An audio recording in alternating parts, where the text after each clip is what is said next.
Tema oscilaciones. Ejercicio número 16.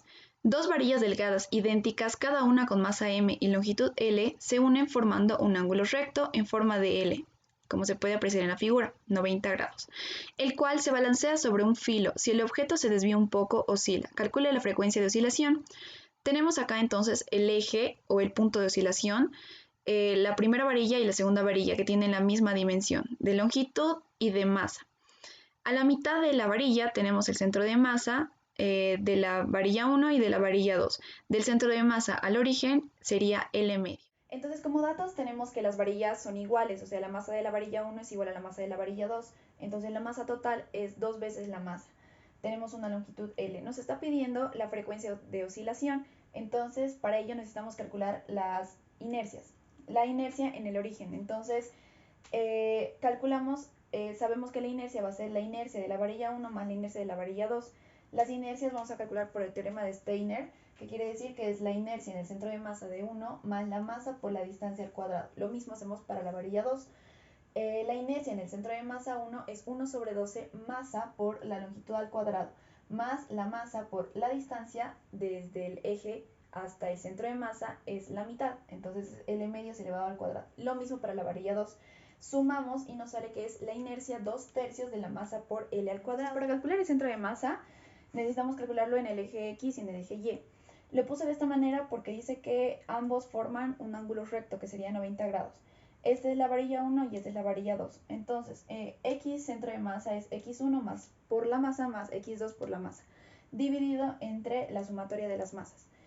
En X1 tenemos que es desde el origen hasta el centro de masa, que sería L medios.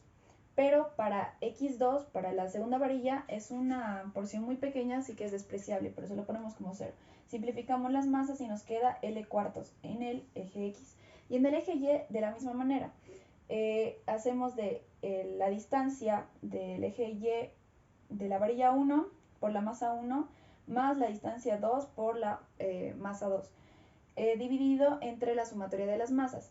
Entonces, en el caso ahora de la varilla 1, el desplazamiento en el eje Y es demasiado pequeño, que es despreciable. En cambio, en la varilla 2 vendría a ser L medios. Y nos sale Y es igual a L cuartos. Entonces, como calculamos anteriormente, en el eje X es L cuartos y en el eje Y es L cuartos.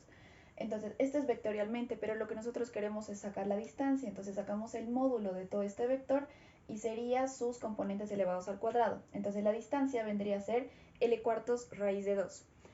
Y por último, reemplazamos en la ecuación de la frecuencia de oscilación, que sería 1 sobre 2pi raíz de la masa total por la gravedad por la distancia por la inercia. Tenemos todos los datos, entonces la frecuencia va a ser 1 sobre 2pi raíz de, en vez de masa total, es 2 veces la masa por la gravedad. La distancia, como la calculamos acá, es L cuartos raíz de 2. Y la inercia era 2/3 masa por L al cuadrado. Entonces simplificamos todo lo que se puede simplificar y para que nos salga igualito a la resolución, a la respuesta del banco de pregunta, tendríamos que multiplicar y dividir entre raíz de 2, racionalizar. Y así nos saldría, ya que es raíz de 2 por raíz de 2, es 2 por 3, 6, gravedad por la longitud raíz de 2.